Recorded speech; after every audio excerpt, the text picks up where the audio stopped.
बिस्मिल्लाहिर्रहमानिर्रहीम, अस्सलाम वालेकुम। बोल न्यूज़ में खुशामदीद। मैं हूँ सोनिया शेख और मैं हूँ फाइका मौज़म। बुलेटिन में सबसे पहले बात होगी लाहौर में एक और दिल दहला देने वाले कत्ल की। कम उम्र बिगड़े रईसज़ादे ने सऊदी अरब से आई तालिबा को मार डाला। अब्दुल रहमान को जिग जैग गाड़ी चलाने से मना करने पर अहले खाना को धमकियां दी, मामू को फ़ोन करके बुलाया। मुलजिम के मामू ने फायरिंग करके तहरीन को कत्ल कर दिया। जख्मी तालिबा को हॉस्पिटल ले जाने से रोकने की कोशिश की। 4 नवंबर के वाक़े की CCTV फुटेज सामने आ गई। मुतासरा खानदान का निगरां वज़ीर आला को खत लिखा, बताया कि मुलजिमान धमकियां दे रहे हैं, सुलह के लिए दबाव डाल रहे हैं, इंसाफ फराहम किया जाए। इंतहा बिगड़े रईसज़ादों की हैवानियत की एक और दिल दहला देने वाली कहानी। मुलजिम का नाम अब्दुल रहमान, उम्र 17 साल। 4 नवंबर की शाम बिगड़ा रईसज़ादा अपनी गाड़ी को जिगजैग कर रहा था। इसी दौरान साथ गुजरने वाली गाड़ी को हिट किया। कार में सवार फैमिली ने अब्दुल रहमान को हुल्लड़बाजी से मना किया। अब्दुल रहमान ने फोन किया, अपने मामू और दीगर अफराद को बुला लिया और फिर खूनी खेल शुरू हो गया। फुटेज में वाज़े देखा जा सकता है, गाड़ी से जो मुलजिम निकला उसके हाथ में पिस्तौल है। इस मुलजिम का नाम साजिद है। ये अपने साथ एक और शख्स को भी लाया था। मुलजिमान ने फैमिली के साथ हाथापाई की और आओ देखा न ताओ, सीधा फायर खोल। सीधा 23 साला तलबा की कमर में जा लगी। शदीद जख्मी तलबा एक हफ्ते तक अस्पताल में जिंदगी और मौत की जंग लड़ती रही। FIR के बावजूद पुलिस ने मुलजिमान को गिरफ्तार नहीं किया। मुलजिम ने जमानत करा ली। पुलिस को जमानत मनसूखी का इंतजार है। मुलजिमान गिरफ्तार तो क्या होते, उल्टा उनको धमकियां देने लगे। बुरसा ने वजीर आला पंजाब को खत लिख दिया, इंसाफ की फरियाद बताया। मुलजिमान को गिरफ्तार नहीं किया गया, बल्कि वो उल्टा हमें धमकियां दे रहे हैं। दुनिया से जाने वाली ये बच्ची सऊदी अरब से मेडिकल की तालीम लेने पाकिस्तान आई थी। उसके वालिदैन गम से निढाल हैं और इंसाफ मांग रहे हैं। इससे पहले 12 नवंबर को लाहौर के इलाके डिफेंस में कम उम्र ड्राइवर ने गाड़ी की टक्कर से एक ही खानदान के 6 अफराद हलाक कर दिए। जुल्म दर जुल्म की इंतहा, फायरिंग हुई, लड़की शदीद जख्मी हुई। बाप गेट पर पहुंचा तो देखा गेट बंद था। मुलजिमान ने असलहे के जोर पर सोसाइटी का गेट तक बंद करा दिया। मुलजिमान सामने खड़े थे। बाप ने बोला कि गेट खोलो, मेरी बेटी बहुत जख्मी है। मुलजिमान ने जख्मी बेटी के बाप को मुंह पर थप्पड़ मारे, कहा झूठ बोल रहे हो, दिखाओ कहाँ गोली लगी है। बाप ने अपनी बेटी का खून दिखाया तो मुलजिमान ने उन्हें जाने दिया। सिक्योरिटी गार्ड और ऐनी शाहिदीन के दिल दहला देने वाले बयानात भी सामने आ गए। इस गेट के नंबर पे कि जी गाड़ी आ रही है हमारे घर में, फायरिंग करके गाड़ी रोक दें, बाहर ना जाए। सर हमने गेट बंद किया, इतनी देर में ना वो आ गए इधर मोटरसाइकिल पे। आगे पूछा है जी गाड़ी बाहर तो नहीं गई, हमने बोला नहीं गई। वो थोड़ा सा आगे गए सर, 1 वे आ गए। इतनी देर में सर वो डॉक्टर भी आ गया इधर। डॉक्टर की गाड़ी खड़ी हुई है इधर आके, डॉक्टर चला रहा है गाड़ी, दरवाज़ा खोल दे, बच्ची को फायर लगा हुआ है। सर हमें तो नहीं पता था बच्ची को पीछे से फायर लगा हुआ है। जब सर ब्लड देखा है, वो बोले इधर आते ही वो हाथों पर ही हो गए हैं सर। डॉक्टर को मारा है, चपेटा मारी हैं। तो इतनी देर में सर जब देखा ना कि ब्लड लगा हाथ में, तो उन्होंने गेट खोल दिया सर, जाने दिया।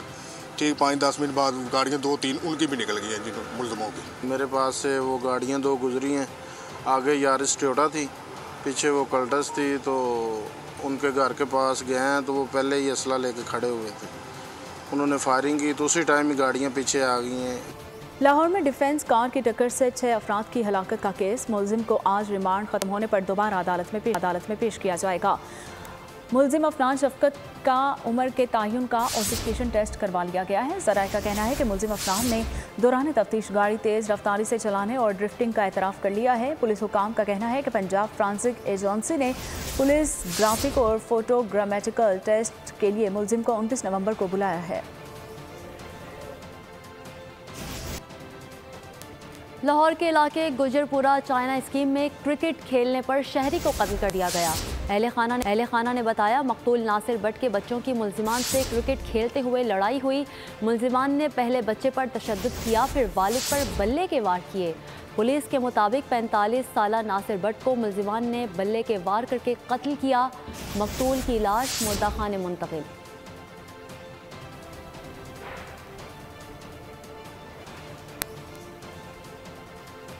और अब बात मौसम की। फैसलाबाद और डिचकोट समेत जिला भर में 3 रोज़ा स्मार्ट लॉकडाउन के खातिर ख्वाह नताइज हासिल नहीं हुए। मजीद बता रहे हैं नुमाइंदा बोल न्यूज़ राना बिलाल। जी राना, बताइएगा। हाँ जी बिल्कुल, फैसलाबाद और डिचकोट के आज के मौसम की बात की जाए तो स्मोक की तय का सिलसिला बरकरार है। 3 रोज़ा लॉकडाउन से कोई खातिर ख़्वाह नताइज हासिल नहीं हुए। इस वक्त अगर फैसलाबाद के एयर क्वालिटी इंडेक्स की बात की जाए तो 254 रिकॉर्ड किया गया है, जबकि हवा में नमी का तनासब 30% है और इसके साथ 10 किलोमीटर फी घंटा की रफ्तार से हवा चल रही है। इसके साथ अगर आज के दर्जा हरारत की बात की जाए तो आज कम से कम जो दर्जा हरारत है वो 10 सेंटीग्रेड रिकॉर्ड किया गया है और ज़्यादा से ज़्यादा 22 रहने का इम्कान है। मौसम का हाल बताने वालों की बात की जाए तो उनकी तरफ से ये नवीस सुनाई जा रही है कि 2 से 3 ज़ोन में मुल्क भर में बारिशें मुतवक्के हैं, जिसके बाद स्मोक की शिद्दत में कमी आ सकती है। इसके साथ मैद की बात की जाए तो महकमा माहौलियात की जानिब से कोई खातिर ख़्वाह कार्रवाई नज़र नहीं आ रही और जो स्मोक फैलाने वाले ज़राए हैं वो मुसलसल जो स्मोक में इजाफे का बायस बने। ठीक है राना बिलाल, बहुत शुक्रिया। आगे बढ़े और आपको बताएं कि गुजरांवाला और गिरदोनवाह में 3 रोज़ा सोक स्मार्ट लॉकडाउन के बाद आज तालीमी इदारे मार्केट्स मुकम्मल तौर पर खुलेंगे। स्मोक की आज क्या सूरत हाल है, इस हवाले से जानते हैं नुमाइंदा बोल तनवीर भट्ट से। जी तनवीर, बताइएगा। जी बिल्कुल, गुजरांवाला और गिरदोनवाह में स्मोक की शिद्दत के बायस लगाए जाने वाले 3 रोज़ा स्मार्ट लॉकडाउन के बाद आज से तमाम सरकारी और प्राइवेट तलीमी इदारे, मार्केटें और बाज़ार आज दोबारा खुलेंगे। गुज़श्ता 3 रोज़ के स्मार्ट लॉकडाउन के बायस स्मोक की शिद्दत में कमी का सिलसिला जारी रहा। आज गुजरांवाला में एयर क्वालिटी इंडेक्स 239 पर है। स्मोक के बायस धूप की आग मचोली की वजह से सर्दी की शिद्दत में भी गुज़श्ता हफ्ते की निस्बत रवां हफ्ते इजाफा देखने में आ रहा है। इनका कहना है कि स्मोक के दौरान शहरी मास्क की पाबंदी पर अमल दरामद करवाने की से खुद और अपने अहल खाना को मुख्तलिफ बीमारियों से महफूज रख सकते हैं। इसलिए वालिदैन स्कूल जाने वाले बच्चों को हर सूरत मास्क पहनने की पाबंदी पर अमल दरामद करवाएं।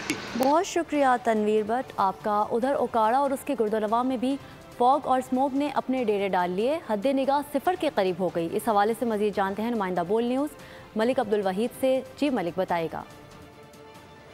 जी बिल्कुल, ओकाड़ा के मौसम की अगर बात की जाए तो धुंध और स्मोक ने गिरदोनवाह के इलाकों में अपने डेरे जमा लिए हैं। मैं इस वक्त मौजूद हूँ ओकाड़ा के एक मेन ओवरहेड ब्रिज पर, जहाँ पर आप मेरे अकब में देख सकते हैं कि किस तरह से स्मोक ने मुख्तलिफ इलाकों को अपनी लपेट में ले रखा है।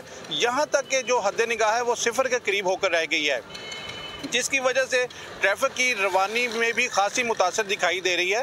ट्रैफिक पुलिस की जानब से मुसाफिरों को गैर ज़रूरी सफ़र से इज्तनाब की भी हदायत जारी की गई हैं।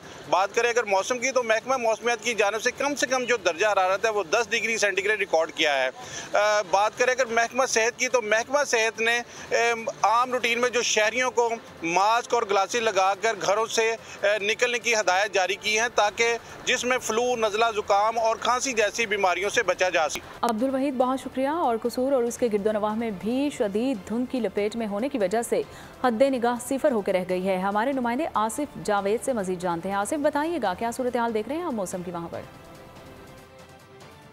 जी बिल्कुल, फ़ज़ाई आलूदगी की वजह से कसूर और इसके गिरदोनवाह भी धुंध की लपेट में आ चुके हैं। इस टाइम मौजूद हूँ कसूर मेन फिरोजपुर रोड पर, जहाँ पर धुंध की वजह से ट्रैफिक की रवानी भी मुतासर हो रही है। और ट्रैफिक हजरात का यही कहना है कि शदीद धुंध में कम से कम सफ़र किया जाए और ताकि लोग ज़्यादा से ज़्यादा हादसा से बच सकें। इस धुंध की वजह से डॉक्टर हजरात का यही कहना है कि धुंध में मास्क का इस्तेमाल किया जाए और इसके अलावा मोटरसाइकिल के सफ़र के दौरान ऐनक का इस्तेमाल किया जाए, ताकि लोग मुख्तलिफ़ किस्म की बीमारियों से बच सके। धुंध की वजह से लोग मुख्तलिफ़ किस्म की बीमारियों में मुब्तला हो रहे हैं, जिसमें नज़ला, ज़ुकाम, खांसी, बुखार जैसी बीमारियां हैं। इस धुंध की वजह से लोग बीमारियों में मुब्तला हो रहे हैं और शदीद धुंध की वजह से जो जानवर हैं वो भी बीमारियों में मुब्तला हो रहे हैं, जिसकी वजह से जानवर दूध कम दे रहे हैं और जिसकी वजह से धुंध की वजह से लोगों को सफ़र करने में बहुत ज़्यादा दुश्वारी का सामना करना। जी आसिफ जावेद हमें कसूर के मौसम के हवाले से अपडेट कर रहे थे, आपका शुक्रिया। अब आपको बताएं मुल्क के दीगर शहरों की तरह सोहबतपुर में भी सर्दी की शिद्दत में इजाफा हो गया है। मज़ीद जानते हैं बोल न्यूज़ के नुमाइंदे सावल से। जी सावल, बताइएगा मौसम का अहवाल। जी बिल्कुल, सोबतपुर में अगर मौसम की बात की जाए तो गुज़िश्ता रोज़ से ज़िला सोबतपुर में सर्दी की शिद्दत में काफ़ी हद तक इजाफा हो चुका है। हल्की हल्की हवाएं चलने से सर्दी काफ़ी बढ़ गई है। तो दूसरी जानिब कल से सूरज बादलों के पीछे छुप गया है और सूरज और बादलों की आँख मचोली जारी है और कई इलाकों में सुबह के वक्त धुंध का राज भी बरकरार है और दर्जा हरारत भी काफ़ी हद तक नीचे आ चुका है। शाम के औकात में और रात के वक्त बहुत ज़्यादा सर्दी पड़ती है, जिससे यहाँ की मकामी आबादी ने गर्म मलबूसात पहनना शुरू कर दिए हैं।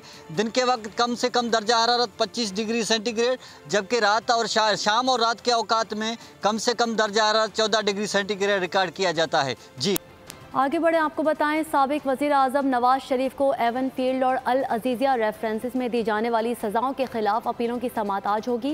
इस्लामाबाद हाई कोर्ट के चीफ जस्टिस आमिर फारूक और जस्टिस गुल हसन औरंगज़ेब पर मुश्तमिल 2 रुकनी बेंच समाअत करेगा। नवाज शरीफ अदालत के सामने पेश होंगे। वकील अमजद परवेज़ दलाइल का आगाज़ करेंगे। अदालती इस्तफसार पर अमजद परवेज़ ने बताया था कि वो अपने दलाइल ज़्यादा से ज़्यादा 5-6 घंटों में मुकम्मल कर लेंगे। एहतसाब अदालत ने नवाज शरीफ को एवन फील्ड रेफरेंस में 10 साल कैद और जुर्माना, जबकि अल अजीज़िया रेफरेंस में 7 साल कैद और जुर्माने की सज़ा सुनाई थी। Al Qadir trust 190 million pound case की तहकीकात का मामला। नैब की चौथी टीम ने अजाला जेल में चेयरमैन पीटीआई से तफ्तीश की।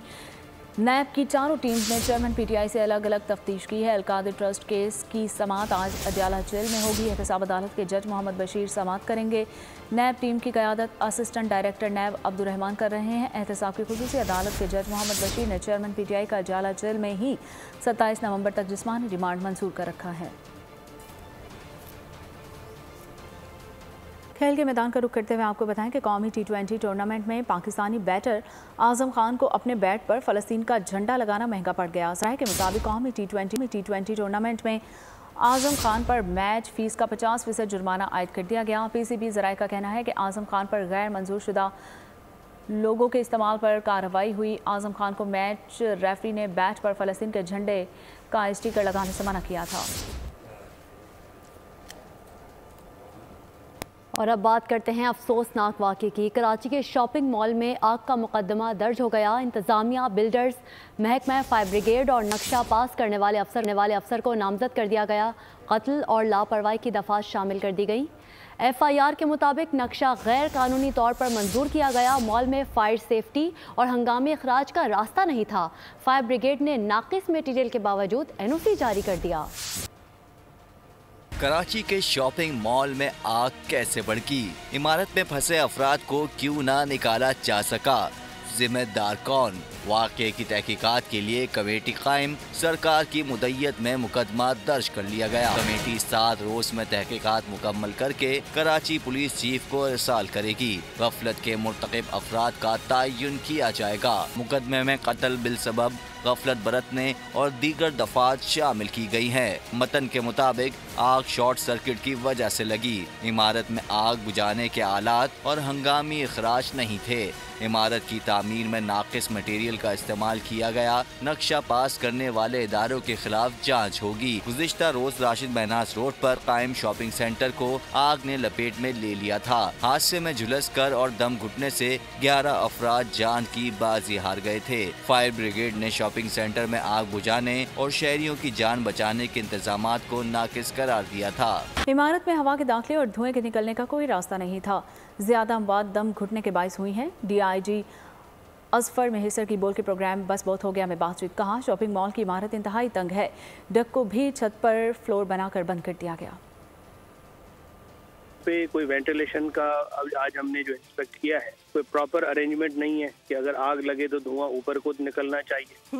लोगों ने सफोकेशन में आके डक्ट जो उसके अंदर दी गई है वो 1 फ्लोर से लेके 5 फ्लोर तक उठती है। बज़ाहिर उसके ऊपर हमने जो देखा है कि एक वो छत डली हुई है और बड़ी कंजेशन है। रोशनी का तो अरेंजमेंट है, हवा का बिल्कुल अरेंजमेंट नहीं। जो ऑब्वियस रीजन लग रहा है ना, वो लग रहा है हमें शॉर्ट सर्किटिंग। लेकिन जो इसकी नेग्लिजेंस पॉइंट ऑफ व्यू से जो क्रिमिनल एलिमेंट है इसके अंदर, उसको मैं और मेरी टीम जो है वो हम कर रहे हैं उसको इन्वेस्टिगेशन, और इसका दायरा जो है हमने वसी किया है। इसके अंदर जिसका रोल है सारी चीजें हम इसके अंदर लाएंगे और इसको एक जामे और जो है थॉरो एक डॉक्यूमेंट बनेगा और उसी की रोशनी में फिर हम कार्रवाई करेंगे। शॉपिंग मॉल में आग लगने के मुकदमे में फायर ब्रिगेड को क्यों नामजद किया? मेयर कराची मुर्तज़ा वहाब फट पड़े। तंज करते हुए कहा, FIR दर्ज करने वालों को सलाम पेश करता हूं। बोले, कराची इंतजामिया जिम्मेदार नहीं, KMC का कोई ताल्लुक नहीं। नक्शा KMC या SBCA ने मंजूर नहीं किया। आग लगी, किसी और इदारे का अमला नहीं आया था। KMC फायर डिपार्टमेंट के जो फायर ऑफिसर्स थे, एहलकार थे, वो वहाँ मौजूद थे। हमारी 1112 की जो एम्बुलेंस सर्विस है सिंध हुकूमत की, जिसमें KMC उनके साथ है, वो वहाँ पर मौजूद थी। बदकिस्मती के साथ काम भी हम लोग करते हैं और बुराई भी, तनकीद भी हमारे ऊपर ही होती है। लेकिन FIR माशाल्लाह पुलिस ने भी शाबाश। तो थोड़ा मैं समझता हूँ उन FIR काटने वालों को जो मुद्दई है, मैं उनको भी कहना चाहूँगा, जो पुलिस वाले हैं उनको भी चाहूँगा। कमजोर लोग बेचारे जो मेहनत कर रहे होते हैं ना, उनको सबसे आसान है, हम ट्रैफिक पुलिस वालों को भी हम बुरा भला कह देते हैं। हमारा टाउन भी तैयार है और KMC भी तैयार है कि वो जिम्मेदारी हम निभाएं। उस बिल्डिंग का नक्शा बिल्डिंग कंट्रोल अथॉरिटी ने, KMC ने अप्रूव नहीं किया। उस नक्शे को रेगुलराइज भी, ये मैं एक और आपको बात बता दूं, वो रेगुलराइज भी हुई है बिल्डिंग। और अब ये जानिए, बोल एंटरटेनमेंट का super duper hit programme game show ऐसे चलेगा एक बार फिर से आ रहा है। एंटरटेनमेंट, गेम्स और बहुत सारे गिफ्ट से भरपूर गेम शो 16 दिसंबर से एक बार फिर कामयाबियों के सारे रिकॉर्ड तोड़ने को तैयार है। जानते हैं सना आरिफ की रिपोर्ट में। बोल एंटरटेनमेंट का record breaking show game show ऐसे चलेगा एक बार फिर से आ रहा है, अपने नाजरीन को एंटरटेन करने, बेतहाशा गिफ्ट्स बांटने और करने खूब सारी मौज मस्ती। कराची के एट्रियम मॉल में हुई बोल एंटरटेनमेंट के प्रोग्राम गेम शो ऐसे चलेगा की रंगारंग प्रमोशन। तकरीब में बोल नेटवर्क और गेम शो ऐसे चलेगा के चाहने वालों का लगा रश। गेम शो ऐसे चलेगा के मेजबान दानिश तैमूर ने लगाए तकरीब में 4 चांद और किया लोगों को खूब entertain. Danish Taimur game show ऐसे चलेगा के कमबैक को लेकर बेहद पुरज़्म दिखाई दिए। लोगों ने एक अनाउंसमेंट की थी, जिसके बाद इतने सारे लोग आए हैं यहाँ पर और आई एम वेरी एक्साइटेड। मुझे ऐसा लगता है कि जो शो हम पहला कर रहे थे, जो पहले करते आ रहे थे, उससे काफ़ी ग्रैंड स्केल पे इंशाल्लाह अब शुरू होगा। लाइव गेम शो में खेले गए दिलचस्प गेम्स और जीतने वालों को दिए गए ढेर सारे गिफ्ट्स। मैं खास तौर पे दानिश तैमूर के लिए आई थी कि मुझे एक हफ्ते पहले ही पता चला, मैं जब से पागल हुई थी कि जब से मैंने दीवानगी ड्रामा देखा उनका, मैं जब से उनकी दीवानी हुई बिल्कुल। और मैं खास तौर पे उनके लिए कि मुझे नहीं पता इत्तेफाक मैं बाइक जीत जाऊंगी।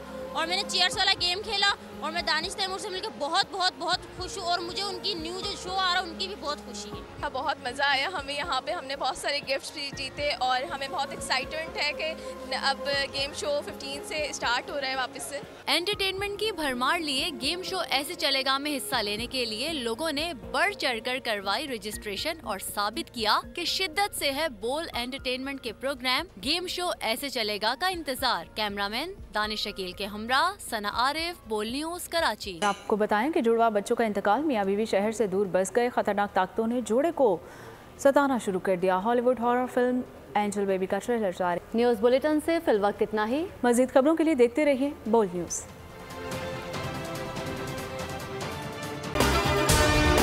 अगर आपको ये वीडियो पसंद आई है तो हमारे चैनल को सब्सक्राइब कीजिए और बेल आइकन को प्रेस कीजिए। सब्सक्राइब करें और बेल दबाएं ताकि कोई खबर रह न जाए।